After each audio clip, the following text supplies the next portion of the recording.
Hey everybody, welcome back to the show. Love being able to record these Wellness and Weight Loss Wednesday shows. And that is because I always want you to know that losing weight and transforming your body is not just about calories in, calories out. No matter how much you've been told that, there is nuance to it. Yes, you can't overeat. And yes, you do need to move your body. Does that need to be training for a marathon or doing high intensity interval training or reducing your calories to 1,200 calories a day? No, it does not. If you have to do that in order to lose weight, it's always a metabolic issue. There's something going on with your metabolism as to why your metabolic rate is so low. So yes, you could just keep eating less or moving your body more to burn more calories, but that is going to be miserable and almost no one's going to stick with that. So instead of doing just that, what we want to do is we want to look at how do we actually rev up your metabolism to allow you to get better results without having to do more and more work. So one of the biggest things we've talked about for years now is intermittent fasting.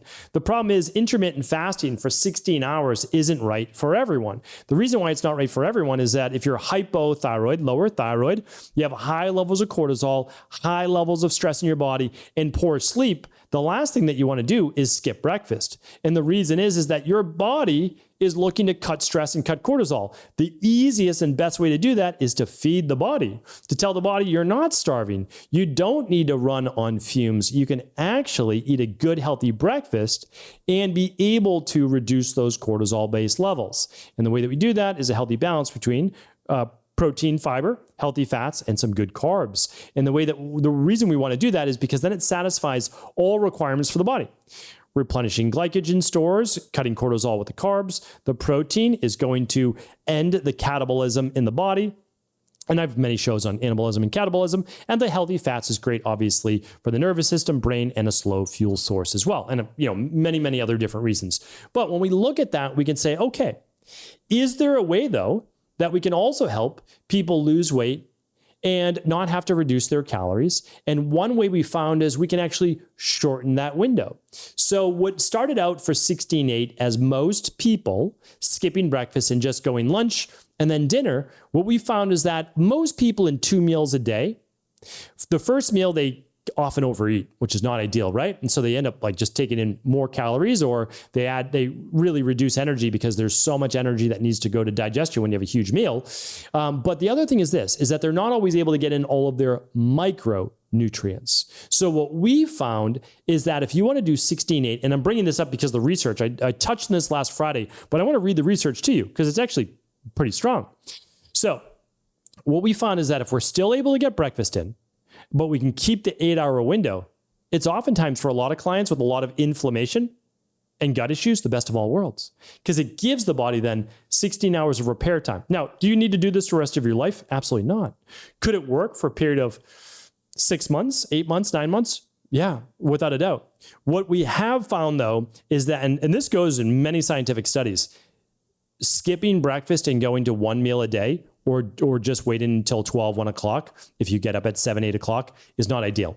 It does increase cardiovascular issues and it does increase all-cause mortality. Now, if the science changes on that, great. But I'll tell you, on the Cabral Concept, there are many people out there retracting a whole lot of statements about keto and carnivore and cold plunge or whatever. We've always said most of these things, though, are taken to extremes. So really what we want to focus on is not just bioindividuality, but understanding that a lot of what we need to know was written about in ancient Vedic texts, Ayurvedic texts, which a few thousand years later moved over to traditional Chinese medicine, and there were great takeaways there as well, and other forms of natural health throughout the world. So very rarely would anybody be indicated to go down to 1 meal a day or 2 meals a day. They would actually still do 3 meals, but it would be soups and broths and, maybe masticated fruit, like a smoothie, basically, just quark and all sorts of different liquid foods. Why? Pre-digested. So I don't want to go down that rabbit hole today, but the reason why we don't have to recant a lot or ever on the Cabral Concept is that I need you or want you to do any extremes. So I don't jump on any of the fad diets because I've already seen this play out since being in the industry in the mid-90s, right? And working with hundreds of thousands of wellness clients and running hundreds of thousands of labs. So all it's done is it's given me perspective. It's made me understand, okay, question everything, but the foundations and fundamentals are always what work. And then let's layer in the best of modern day science. So I'm going to read that to you right now, and then I'm going to give you the exact diet plan and takeaway to use. Okay, so as of the recording of this just came out 5 days ago. How time-restricted eating affects weight loss. This is a new study out of the University of Mississippi. It indicates that when healthy adults pair an 8-hour eating window with regular exercise, they lose more fat without sacrificing lean muscle compared to exercise alone. Amazing. So what did it really look at? Well, it looked at adults, and what they were using is an intermittent fasting window of not eating for 16 hours and eating for 8. And they did this for at least 4 weeks. They measured their body fat. The goal, though, was to lose more fat while preserving lean muscle. So what I looked at and what I shared with a lot of people, the reason why that this was so successful is that only 12% of basically people stick to a diet. That's what they've essentially found. That was a 2023 International Food and Health Study. And so when we look at that and we understand that, we need to make something realistic for people. So what they focused on is this. They kept the calories the same. They wanted them to exercise, and I'll go to that in just a moment. But they wanted people to focus on something more than just caloric restriction, right? So the amount of calories they could eat. So instead, they focused on, no, you're able to eat this many calories, this much food, but it has to only be within an 8-hour window. And so what people felt the restriction on was now not the foods or really the calories. They were most focused on the restricted window, 12 to 8 at night, or I'm going to talk about 9 or 10 in the morning to 5 or 6 at night. They were more focused, oh, it's not 9 o'clock yet, I can't eat in the morning. Oh, it's after 6, I can't eat anymore. So what they wanted to do then was get in their food during their window, and then they knew, oh, I just can't snack at night. Or my breakfast starts at this time. So that was a mental barrier that actually made it more able to be stuck with for these individuals. Now, they've done this study many, many times. The study of an 8-hour window in intermittent fasting has always pretty much failed, like a lot of the time. And the reason is that a lot of the people were losing muscle, just like Ozempic or Wegovy, or a lot of GLP-1s, right? If you're using a pharmaceutical drug, GLP drug, about a third of the weight that you're losing is bone and muscle, which is so crazy because you don't get a lot of that back, if any. Like, that's the truth, especially bone, if you're over the age of, let's say, 30 years old or so, especially for women. So now, what's the average time? 6 to 12 months, people take a GLP. The problem is that 30% of the weight that they lost was muscle and bone. Almost everybody gains all the way back, but they actually gained 30% more fat back because they didn't gain back the muscle or the bone necessarily. So now their metabolism in worse shape. They're in worse shape than they were before.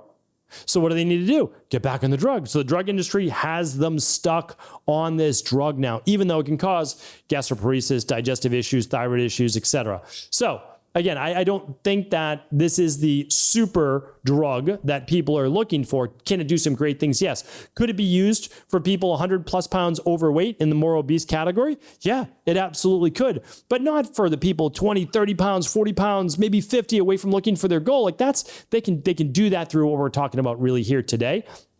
And I think that's the best for everybody. I mean, we were with clients 100 plus pounds overweight. But the problem is you don't always want to be deprivation based. And so what we see here is that if you simply exercise twice a week with weights, you get to maintain muscle mass or maybe even build some.